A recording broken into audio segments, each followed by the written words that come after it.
জনপ্রিয় হওয়ার ইচ্ছাটা তো কমবেশি সবার মধ্যেই থাকে, কিন্তু কি হয় যখন এই সাধারণ ইচ্ছাই একটা ভয়ঙ্কর ট্র্যাজেডির কারণ হয়ে দাঁড়ায়? আজকের গল্পটা ঠিক এমনই এক মর্মান্তিক ঘটনাকে নিয়ে। আসুন এ ঘটনার পড়তে পড়তে লুকিয়ে থাকার রহস্যটা খুঁজে বের করা যাক।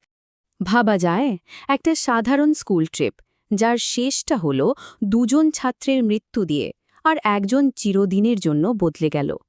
কিভাবে এমনটা হতে পারে?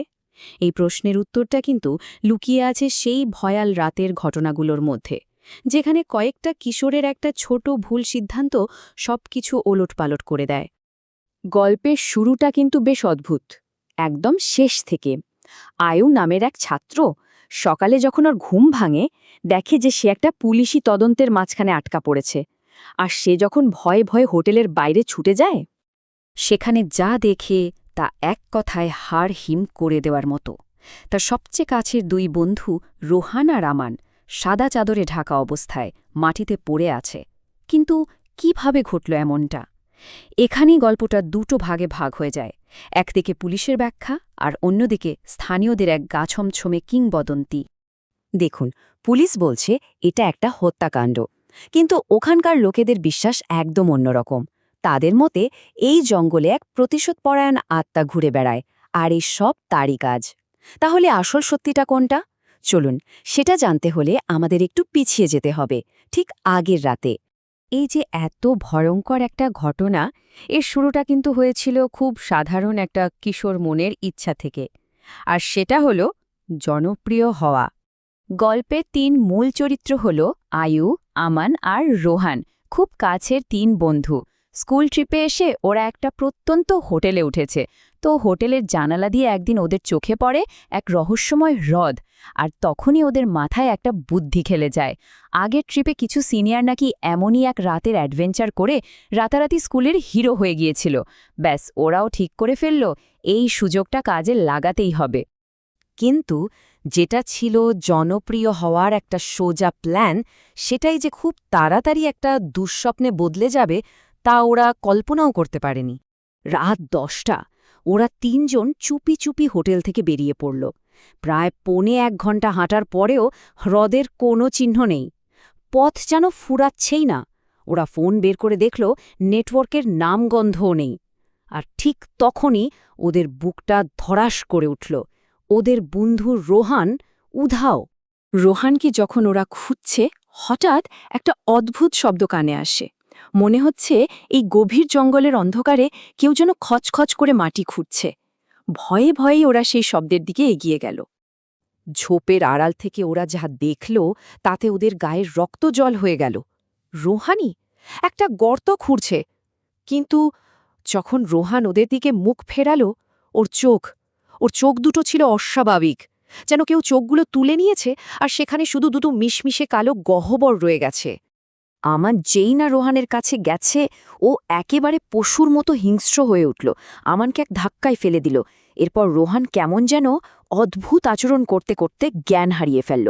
কিন্তু যখন ওর জ্ঞান ফিরল, ও ভয়ে চিৎকার করে উঠল আমানের দিকে তাকিয়ে, কারণ সেই ভয়ঙ্কর কালো চোখ দুটো এখন আমানের। মনে হচ্ছিল যেন ওই অশুভ শক্তিটা এক শরীর থেকে অন্য শরীরে চলে গেছে। আমান হঠাৎই পাগলের মতো জঙ্গলের আরও গভীরে দৌড় লাগাল, আর আয়ু আর রোহান ওকে বাঁচানোর জন্য ওর পিছু নিল। আমান দৌড়াতে দৌড়াতে জঙ্গলের গভীরে একটা পুরনো ভাঙাচোরা বাড়ির দিকে ছুটে গেল। দেখেই বোঝা যাচ্ছে বছরের পর বছর ধরে বাড়িটা পরিত্যক্ত। ভয়ে কাঁপতে কাঁপতে আয়ু আর রোহানও ওর পিছু পিছু সেই বাড়িতে ঢুকল। বাড়ির ভেতরের দৃশ্যটা ছিল আরও ভয়ঙ্কর। আমান অজ্ঞান অবস্থায় শূন্যে ভাসছে, আর ওর সামনেই দাঁড়িয়ে আছে এক বৃদ্ধা। তার মুখটা এতটাই বিভৎস যে ভাষায় বলা মুশকিল। চামড়া ঝুলে পড়েছে, চুলগুলো সাদা জট পাকানো, আর চোখ ঠিক ওদের মতোই, একদম মিশমিশে কালো। আয়ু আর রোহানকে দেখা মাত্রই ওই বৃদ্ধা ওদের দিকে তেড়ে এলো, কিন্তু ওর নেমে আসার ভঙ্গিটা কোনো মানুষের মতো ছিল না। মনে হচ্ছিল যেন একটা পোকার মতো সিঁড়ি বেয়ে হামাগুড়ি দিয়ে নামছে। ওরা কোনো রকমে ওই বাড়ি থেকে বেরিয়ে আবার জঙ্গলের দিকে দৌড় লাগালো। দৌড়াতে দৌড়াতে হঠাৎ ওরা সেই হ্রদের কাছেই এসে পৌঁছালো, যেটার খোঁজে ওরা বেরিয়েছিল। আর কিছু বুঝে ওঠার আগেই দুজনই হুমড়ি খেয়ে পড়ল হ্রদের জলে। আয়ু কোনোভাবেই সাঁতরে পাড়ে উঠে এলো, কিন্তু ও অসহায়ভাবে দেখল রোহানকে যেন কোনো অদৃশ্য শক্তি জলের গভীরে টেনে নিয়ে যাচ্ছে। নিজের চোখের সামনে বন্ধুকে ডুবে যেতে দেখে আয়ু জ্ঞান হারিয়ে ফেলল। এখানেই প্রশ্নটা আসে, কে ছিল ওই বৃদ্ধা, আর কেনই বা সে এত হিংস্র? পুলিশের তদন্ত যেখানে এসে থেমে যায়, সেখান থেকেই শুরু হয় একটা পুরনো স্থানীয় কিংবদন্তি। আর এই কিংবদন্তি জঙ্গলের অন্ধকার রহস্যটা আমাদের সামনে তুলে ধরে। স্থানীয়দের মুখে মুখে ফেরে এই গল্প। বহু বছর আগে ওই ভাঙা বাড়িতে এক বৃদ্ধা একা থাকতেন। কিছু লোভী গ্রামবাসী তার সম্পত্তি দখলের জন্য তাকে মেরে ফেলে আর দেহটা ওই হ্রদে ফেলে দেয়। আর বিশ্বাস করা হয় সেই থেকেই তার অতৃপ্ত আত্মা প্রতিশোধের জন্য ওই জঙ্গল আর হ্রদের আশেপাশে ঘুরে বেড়ায়। এই ভয়ঙ্কর ঘটনাটা আমাদের একটা গুরুত্বপূর্ণ জিনিস শিখিয়ে দেয়, তাই না? অনেক সময় এই যে লোককথা বা পুরনো দিনের সতর্কবার্তাগুলো আমরা শুনি, সেগুলোর পেছনে প্রায়ই একটা সত্যি আর করুণ ইতিহাস লুকিয়ে থাকে। একবার ভাবুন, যদি আয়ু, আমান আর রোহান এই কিংবদন্তিটার কথা জানত, তাহলে হয়তো আজকের এই দিনটা তাদের দেখতে হতো না।